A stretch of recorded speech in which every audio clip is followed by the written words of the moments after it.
Hey, it's Pat. Thanks for clicking on this week's episode. I want to make you aware of something. We need some guests for some upcoming episodes. You want to come on the Pat Miller Show? Great. I'd love to interview you. Tell us something that we don't know. Share something that's working right now. Celebrate a big win with us. All of those things can be done, but you have to decide that you want everyone to hear you. So visit patmillershow.com and apply to be a guest. That's patmillershow.com. Okay, on with the show. America's small business conversation is on the air. It's the Pat Miller Show. 1 hour exclusively for entrepreneurs. To work on your business, not in it. it's time to solve problems, Capture opportunities. and celebrate your wins. Powered by the Idea Collective small business community. This is the Pat Miller Show. Now your host. Pat Miller, the Idea Coach. Okay, you're here. Great. Now listen up. We have so much to get to today. We got to go into microwave mode. We're going to talk about time blocking this week. We're going to talk about social media made simple. And we're also going to announce the keynote speaker for the Idea Collective Small Business Conference happening in early November. Not only are we going to announce it, we're going to talk to him right now. Joining us on the Pat Miller Show is the small business turnaround king, Marcus Lemonis, one of my small business heroes. Marcus, excited to see you at the conference this year. Welcome to the Pat Miller Show. How are you today? I'm doing great. I can't tell you how excited I am to do this. Anytime we get a chance to talk to other business owners about what's happening in their life and how we can help get their minds right about improving the people that they have, including themselves, improve the process that they have, and then make sure that their product, whether it's a product or service, is on point. I love about what you do, and I've been watching The Profit forever and been following the way that you talk about small business. There's a real alignment, and that's why I think you're perfect for our small business community, because you talk about relationships and positivity and abundance, and that's just right in line with the Idea Collective. Our tagline is "Don't grow it alone." For someone that's as smart as running a business as you are, like you're an expert at this, not a lot of people talk about positivity and abundance and relationships. Where does that come from in your worldview as an entrepreneur? It really comes from many years of seeing the successes that happen and the failures that happen in my own life, in my own business, and recognizing what the counterpoint is. And anytime I tried to do it alone or thought I had all the answers or thought I could solve it all myself, the failure rate was significantly higher. And anytime I made it a collaborative effort, hired people that were smarter than me, better than me, and stronger than me, and just quite frankly, better than me, the business success rate increased dramatically. And what I learned over the years is that businesses are really about relationships and about the people you surround yourself with. And it sounds a little too promotional in nature when you say those things, but I have the facts and the figures of almost 30, 40 years of business that prove that theory out. And as I've seen other people who have been successful in business, same kind of thing. When they try to do it alone, there are exceptions to the rule where it may work once in a while, but the more you can get other people involved, the better you're going to be. What's so great about your appearance at the retreat is we just get to have a conversation. We're going to talk through the 3 Ps because we've both been to those business conferences where the keynote gets up there and gives their 45-minute speech and walks off. But you're going to talk with me. We're going to talk through the 3 Ps. You're going to take some questions from our community members. So what can we expect during that conversation as we go through the 3 Ps of small business?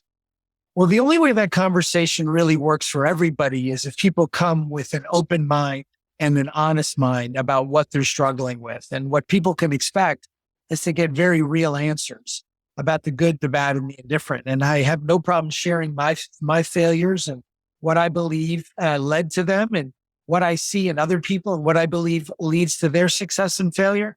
But I'm hoping just to have an open dialogue where people feel less like they need to show off and more like they need to show up.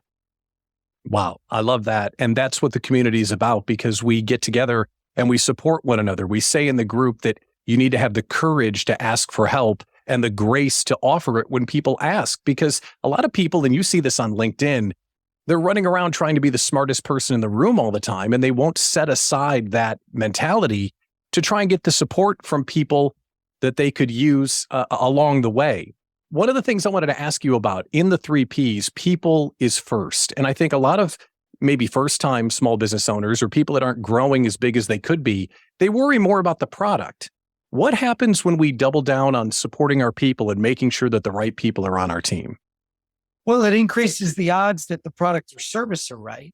And this idea that we have all the answers in a moment in time may be true, but as time changes and the macro environment changes and society changes, the digital strategy changes and artificial intelligence comes into play and all these things change.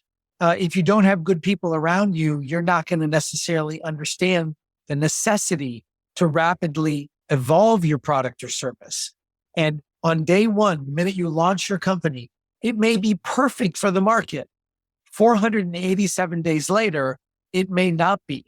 And if you don't have really good people around you that are willing to be honest with you, they're able to solve that problem maybe even better than you, that are willing to acknowledge that, yeah, things need to change, then you're going to be good for a minute and then your light's just going to flicker out. That's my big concern for people, is that everything changes every day. As I watch the profit for all the years that you've done it, it seems like that's one of the first things that you consider when you walk into a business you need to turn around. Maybe they have a great product, but the team isn't quite right. So what does it feel like if you're the business owner and the team isn't right? What are some of the symptoms that pop up or some of the things that you might be feeling if you need to make sure that everyone's in the right seat? Well, I guess the first thing is, if you're the business owner and the people aren't right, you probably need to find a mirror. Because the reality of it is that you're the one that actually put that together. And as business owners, I too often find that people want to blame everybody else. But if you're the architect of the building, you're the captain of the ship, you're the boss that you want it to be, that comes with responsibility and acknowledgement. And if things aren't right, at the end of the day, there's really nobody ultimately responsible other than you. Product is the third piece of the puzzle. But the other thing I wanted to dig in on is process is another thing that maybe we don't worry about as much as we could. Is that the one that's the most overlooked, of having a solid process, or are they all equally to blame in a business that isn't working the way that it should?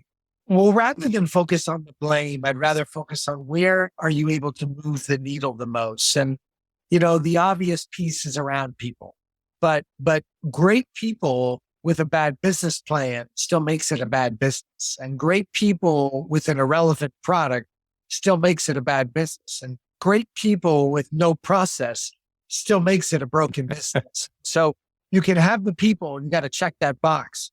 But, the process for me isn't just about how you make the widget or how you provide the service. It's the steps that go into determining what is the right product or service and what is the right pricing and what are the features and benefits that it should have, and how do you deal with customer resolution? How do you deal with conflict? And how do you deal with the vendors? How do you staff up as your business is growing? And so sometimes people think the process is the I Love Lucy, where you see that the chocolate coming down the conveyor belt. That's a part of the process, but the game plan to come up with the idea and the game plan to map it out and the cash flow to build it and business plan to develop it and the marketing, all of those things are all part of that process. And that's why you need subject matter experts in each of those different areas. And I understand that when you're small and you're just starting out, you have to be the subject matter expert of everything because the business doesn't have a lot of working capital. I get that. But there are a lot of free resources out there. There are a lot of people that you can consult with at the level of budget that you have. Primarily, the thing that I think hurts people the most is they open up a business with a great idea or a great service or something wonderful, but they don't have sufficient working capital. They didn't build that into their plan. And then things don't go exactly the way they needed them to. And they don't have any money to hire any people to help them. And the business goes away. Yeah. So we keep hearing about small business failure. The failure usually happens in the early phases or in the late phases, rarely in the middle. I either didn't plan properly in the beginning or I haven't accepted change management enough in the end to evolve. And so you look at the bookends of a business, and that's usually where they fail, the beginning and the end. In the middle, they clunk along pretty well. Last question I have for today is, You've had so much success. You're running a giant company. Why are you still doing this? Why are you still helping small business owners my size and the folks in our community when there are so many other things that someone in your position could be doing? Why are you still so concerned about helping small business owners win? Because it's the most important thing that drives our economy. And it's the most important thing that drives our communities. And if you look at the number of businesses out there, there are more small businesses than there are big businesses. And you look at the fabric of our neighborhoods and our towns and our cities and our states, and they're largely driven by the success or failure of those business owners. And so it feels like you can do a lot to improve your community. You can do a lot to improve society. Now, this happens to be the one thing that I want to spend my time on because I see the value. I love that guy. I can't believe he's going to be the keynote for the Idea Collective Small Business Conference happening in early November. Details at ideacollectiveincubator.com. Okay, more to do. Let's talk about time blocking with Julie Miller-Davis next. America's Small Business Conversation continues next On The Pat Miller Show. Developing your business is a journey, so make sure and bring along a trusted sidekick. As your business grows, Sidekick Accounting will be there. Sidekick Accounting's core services help take the confusion out of bookkeeping, tax preparation, and tax planning. Who's going to keep track of all those pesky receipts and invoices? Well, Sidekick Accounting has things covered as you grow your version of business success. So whether your small business is a side hustle or a conduit to freedom and owning your own business in time, get in touch with a trusted sidekick, Sidekick Accounting. There are expert advisors waiting to hear from you now. Feel free to call or send a text message to 414-310-7689. That's 414-310-7689. You can find them on LinkedIn, Facebook, and Instagram, or visit sidekick-accounting.com. Remember, developing your business is a journey, so bring along a trusted sidekick. now. America's Small Business Conversation continues On The Pat Miller Show. Welcome back to the Pat Miller Show, America's Small Business Conversation. And if you're a small business owner, raise your hand. Unless you're driving. Don't raise your hand if you're driving. But if you're not driving, raise your hand. Okay, great. Hands up. Now raise your other hand if you're working more than 5 days a week. That's way too many hands that are going up. In fact, we probably shouldn't even be working 5 days a week if we're working on the stuff that matters. If it feels like you're working as hard as you can and there's just not enough time to work on the stuff that moves the needle, our guest today is going to teach us on how to open some space in our calendar so we don't have to be working constantly, especially on the busy work. Joining us is Julie Miller-Davis, the founder and CEO of JMD Productivity. Always love having her back on the show. Julie, great to see you. Thanks for coming back on the show. How are you today? Hi, Pat. I'm so glad to be back here. I'm doing great. Thank you. Well, today's issue is big, right? You talk to people all the time that are seemingly working as fast and furiously as they can, sometimes up to 7 days a week. And you have a way to help us figure out how to create space in our calendar. So we are all like on the edge of our seats. How does that happen? Teach us, a wise one. Yeah. So let me start with just a tiny bit of information about myself. I've always been one who compartmentalized my day. Even when I was growing up, I played the piano. I was in sports. I was a pretty good student. I was in the plays, all the things at school. So I compartmentalized, got up and practiced the piano at 5 o'clock, went to school, went to ski practice, did my homework, went to play practice. Like that was my day. And what I want people to know now is that you can grow your business and not work 5 days a week, 9 to 5, 8 to 6, 10 to 10. You know, you can grow your business and not work 7 days. I am still growing I grew my business by, I think 25 or 30% this last year. And I continue to work 2.5 to 3 days a week in the summer, 4 days a week at the most in the winter. What I would like you all to think about is how do we make space in the calendar so that you are getting the right things done and making space for yourself and your life. Making space for ourselves in our life. You mean like blocking off times when we don't work? Because I don't know that. That's not a thing. I don't understand how that works. What do you mean? I do mean that. I do mean Tuesdays, my calendar says golf or it says skiing. Oh, yes. You block time on your calendar that says the thing that you do for you. Wow. Okay, so I like that. So how do we go from this hot mess calendar that we have now to a segmented calendar that has a limited amount of work time, reserved time for ourselves, yet we're still moving forward to accomplish the goals in the business? So if you were to look at your list, and what you're going to find in that list is that there are themes or categories that things can fit under. So there might be several things on your list that have to do with marketing. There might be several things on your list that have to do with client care. There's going to be things on your list that are related, and then categorize those. And so now you're going to have several master lists is what I'm going to call them. You're not going to have one big messy brain dump. You're going to have these master lists that can be added to, prioritized, all of that.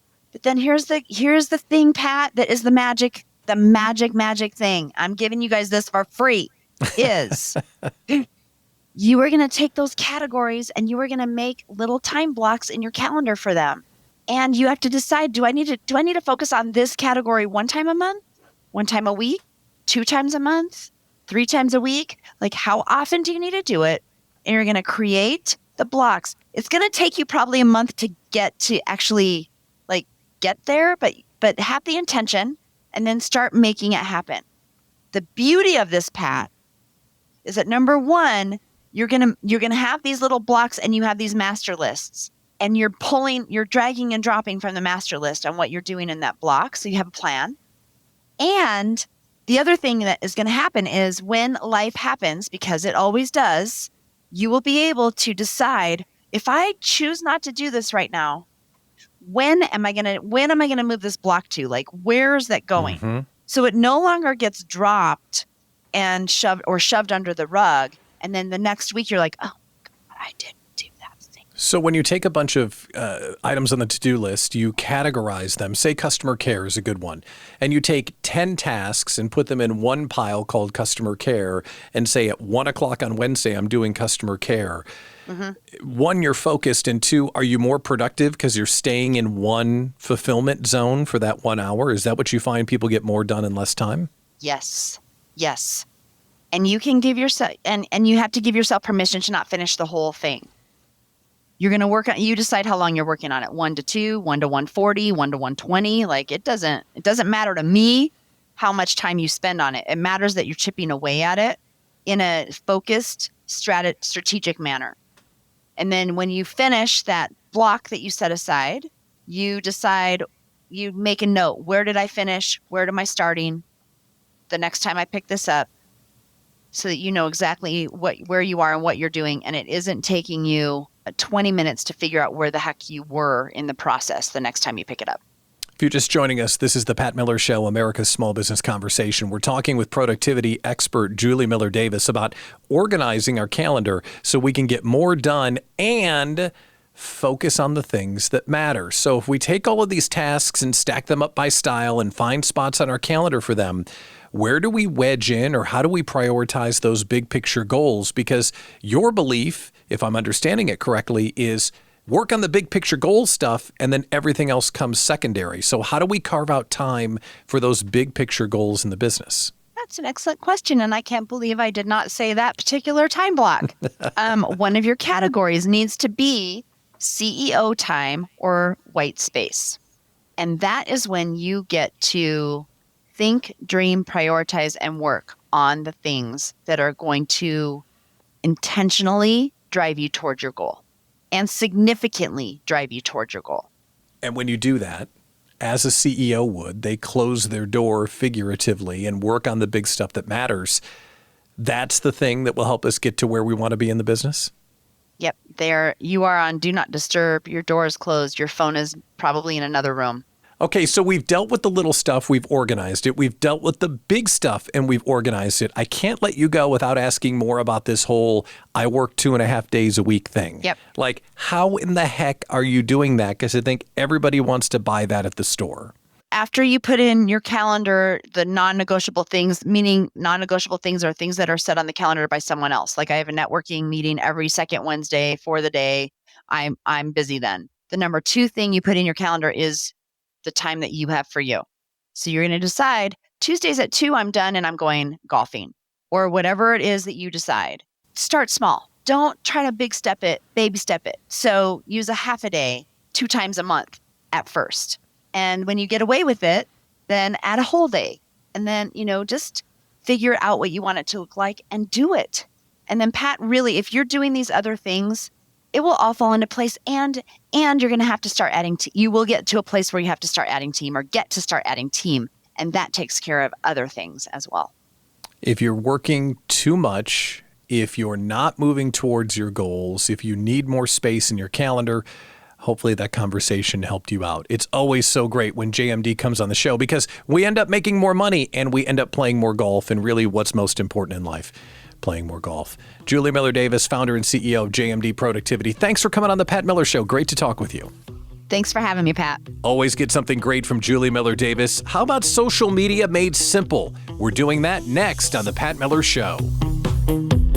America's small business conversation continues next On the Pat Miller Show.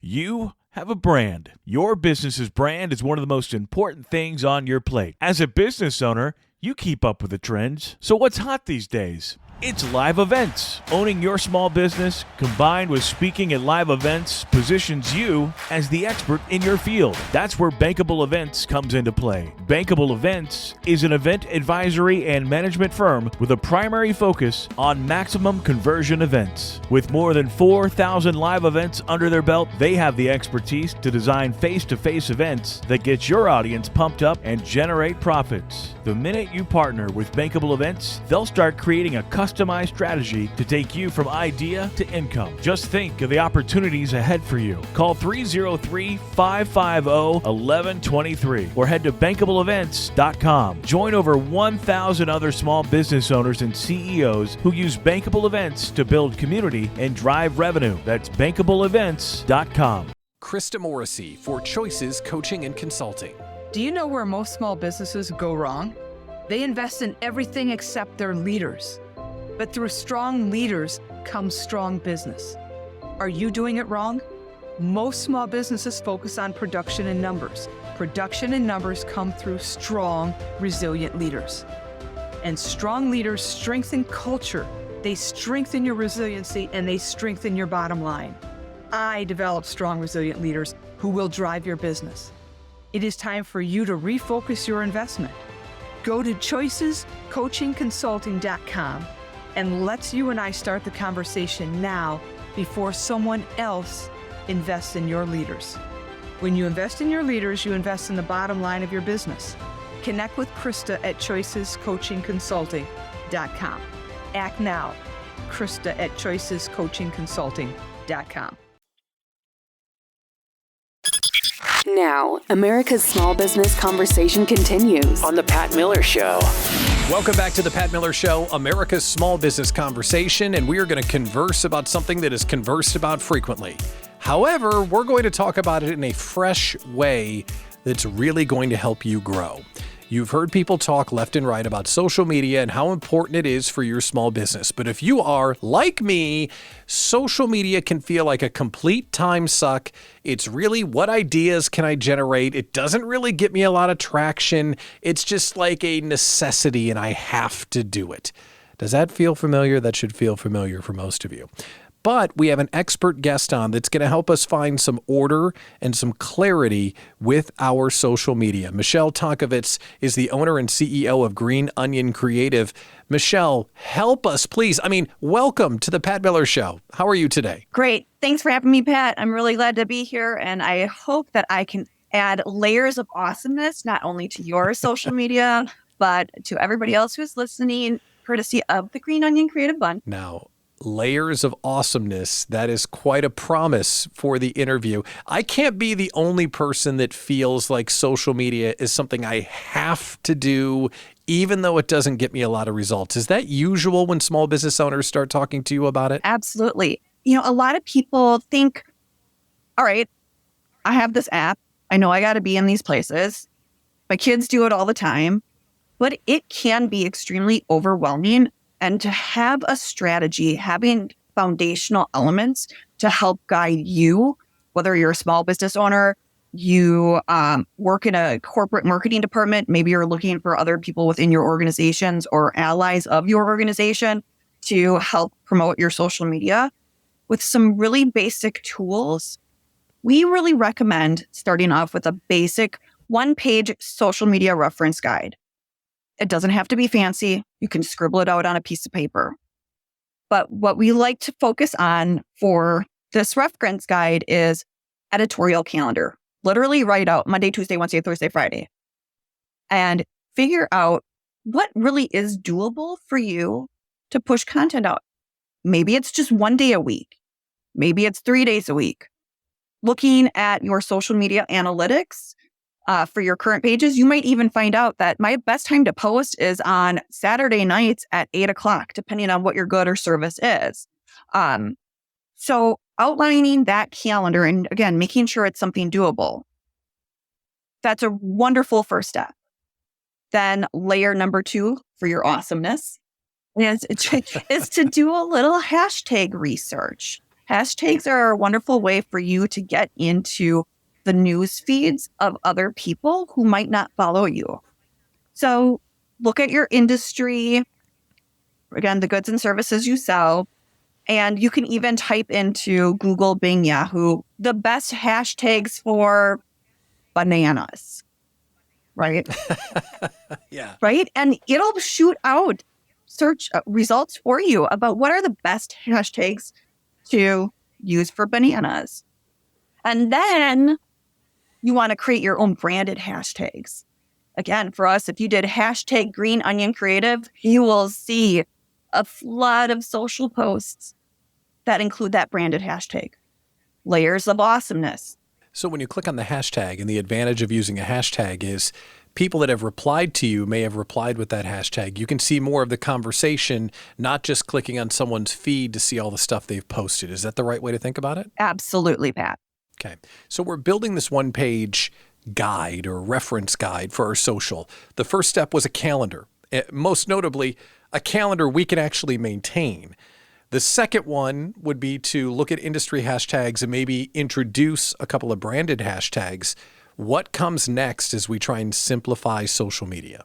So as you're starting to develop that content from a written standpoint, you also have to look at that layer of the visual. And so one of the things that we recommend to have on your social reference guide are images. So perhaps you use Canva. That's a great tool that we at Green Onion Creative use, as well as we encourage our clients to use if they're self-sustaining, to pull together all the different types of images that really are reflective of your company. And that way, you know whether you're in charge of social media or you're handing it off to a new hire, or maybe you're going to outsource it to a partner or you have an ally. Hey, this is kind of the feel that we're going for with our post. This is like what speaks to our brand. We want you to use this type of imagery. It's not saying you specifically have to use that unless you do have a corporate photo library. Awesome. But just so you continue to have that familiar tone and feel for all of your posts. You could take it even one step deeper, and we can create social media templates that are branded on themes. So let's say every Tuesday is Tip Tuesday. For example, for Green Onion Creative, that's what we do. And so my bunch, they have created a consistent template visual that pops up every Tuesday for Tip Tuesday, but the text within the caption and the topic we're talking about varies.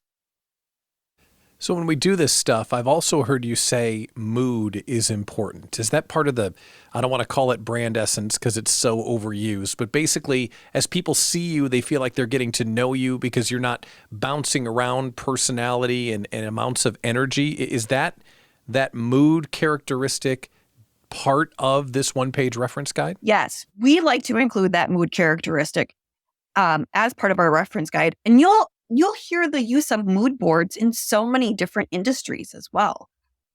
prime example, if you're working with an interior designer or an interior decorator, right? What do you want the mood of this room to be? What do you want the mood of your office to be? What do you want the mood of your brand to be? And so with the themes that you're establishing on your editorial calendar, you can also make sure that the mood from one day doesn't drastically change from the other day. And that's a nice way to continue to build a holistic approach, because you don't want to have moody Monday and it's like gloom and doom, right? And then you follow it up at the end of the week with sunny Saturday. Oh, well, unless that's something that your brand is into. We really just recommend helping with mood boards. If you're not familiar with it, wonderful thing about Google, Bing, and Yahoo, it's all at your fingertips, but you can always reach out too.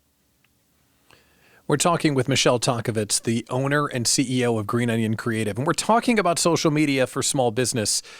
And as you're sharing this one sheet and the idea of consistency, I'm having a little bit of a conflict, because you hear that social is all about engagement. And sometimes engagement might be the thing of the moment or the hot story. But you're talking about consistency and forethought and having a brand that people can become familiar with. Is that familiarity more important to you as a strategist than hopping on the trend of the moment and trying to get a couple of extra clicks? In my opinion, yes. Because you want your brand to live beyond just this moment of what's the hot topic, #bananas. So this is going to be bananas to you, right? Yeah. In all of my experiences of attending conferences, listening to podcasts, we really have identified, not myself, but other industry professionals have identified, there's 3 types of users of social media. You have the scroller, right? The person who just wants to see what everybody's doing, and they're just going to quickly run their finger across their screen. You have the content creators. Oh my gosh, I have to push all this stuff out there. I'm going to show up and throw up, as Lisa Rabel always says, one of our favorites from our working.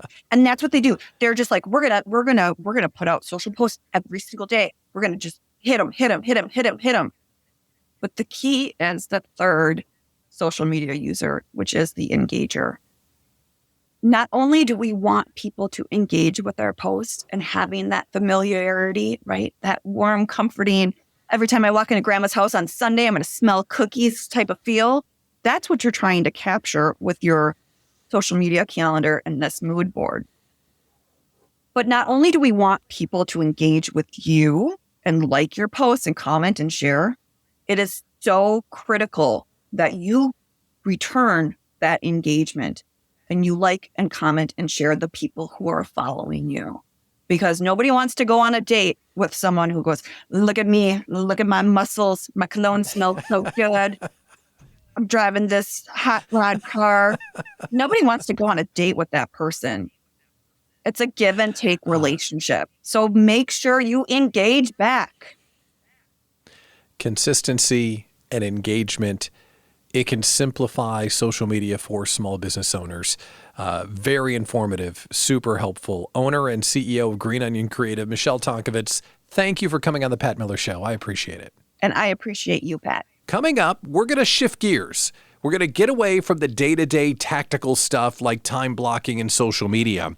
We're going to have a big picture discussion and a celebration with a friend of ours in Canada, Carmel Ecker. We're going to talk about what we do every day and how our choices and the way we set up our small business can hardwire joy as compensation into our small business lifestyle. We'll talk with Carmel Ecker next on The Pat Miller Show. America's small business conversation continues next on The Pat Miller Show. Are you a woman who needs to protect and grow your business? Or do you have a secret dream to start one? I bet you do. If you don't have a lawyer on your side, you may be putting your family and personal assets at risk. I know. You might be avoiding lawyers because they seem overwhelming or intimidating. That's why you have to meet the team at Athena Legal Solutions, LLC.com. This all-woman team of talented lawyers are the most approachable, knowledgeable, and friendly team you'll ever meet. They exist solely to support women business owners who often go without the legal support they truly need. In 2023, they want to help 223 women create a solid legal foundation for their business. The first 100 women who mention this ad will receive over $100 off of their LLC starter package. Visit Athena Legal Solutions, LLC.com.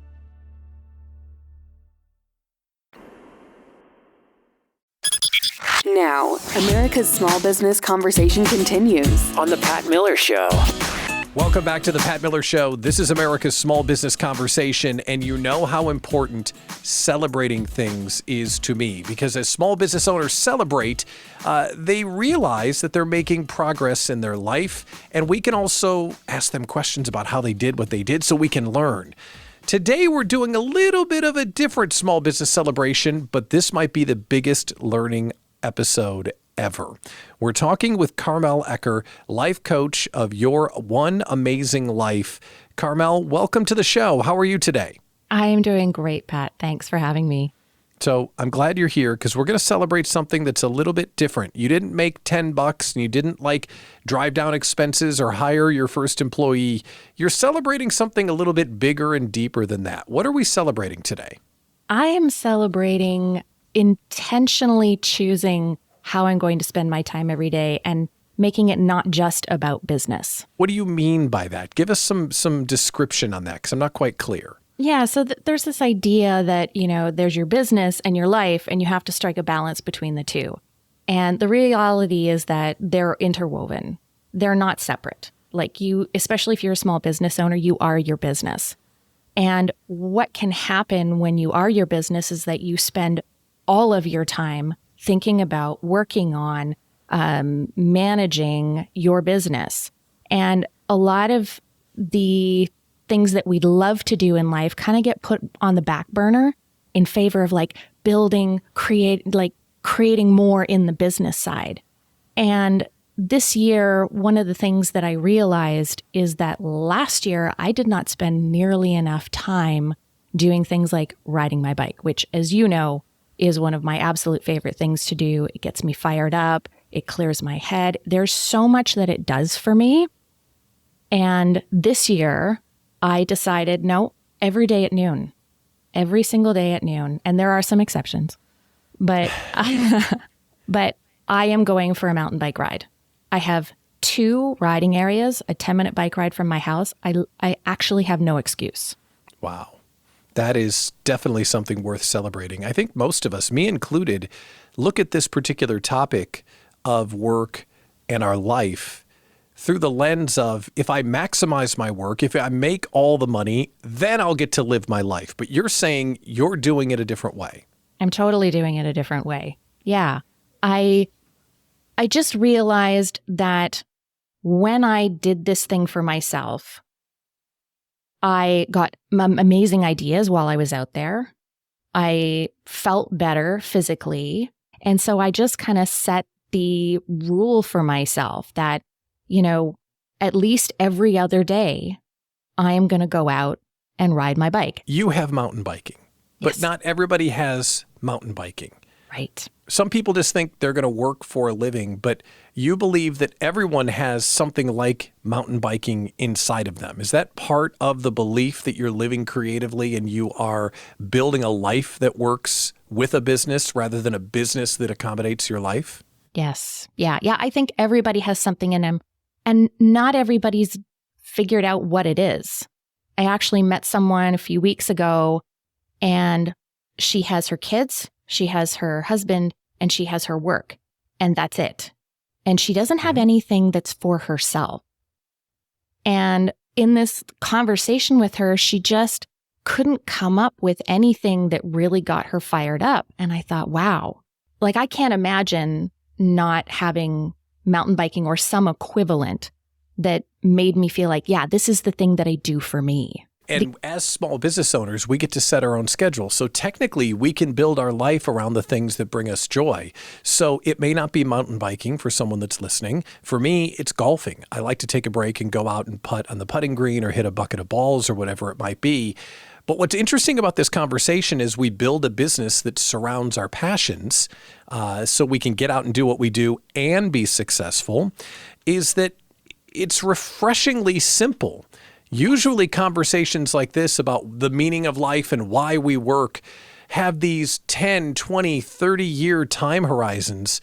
But you're saying we can start installing this concept into our schedule today so we can go hit golf balls or ride our bike today. Can you talk about how to install this right away? Yeah, it's not rocket science. Part of it is picking, maybe the small, I'll take something from, the land of BJ Fogg. He's a Tiny Habits researcher. And he says, find the smallest denomination of something that you can do if you want to start a new habit, and just do that and let it take like 5 minutes, less than 5 minutes. I don't want our hobbies, the things that fill us to only take 5 minutes. But, if you only have 15 minutes in a day to do something that makes you feel good, that makes you feel like you have a creative life, that you're not just working for your business, but you're also getting the fulfillment of choosing what it is you want to spend your time on, then do that. So this takes something that I've said before, that time is compensation, and it takes it to the next level. If you're struggling with installing this thought or, oh, I can't do this, the opportunity to go putt for 30 minutes over lunch or to go for a bike ride at noon every day, or however you build your schedule such that your joy accommodates your work, not the other way around. If you can view that as compensation, that's part of the benefit we get from building our own business and taking the risk that we take.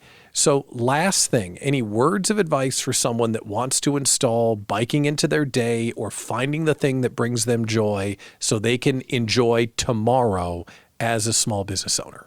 Yeah. So first thing is, if you don't have anything that you do for you, spend the time to figure out what you might like that to be and be willing to play.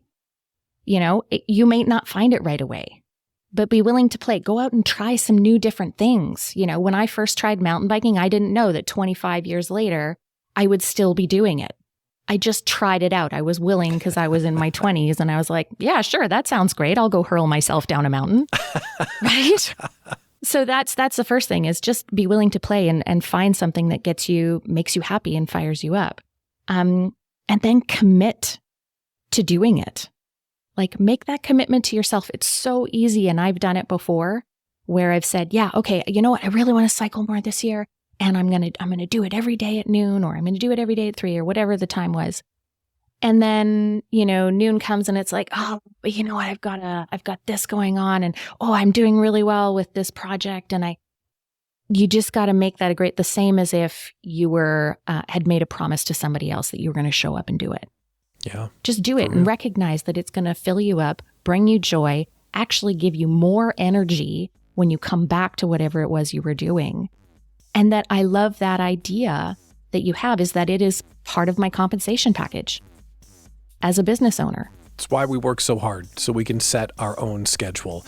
Mm-hmm. One of the most inspirational small business celebrations we've had in a long time.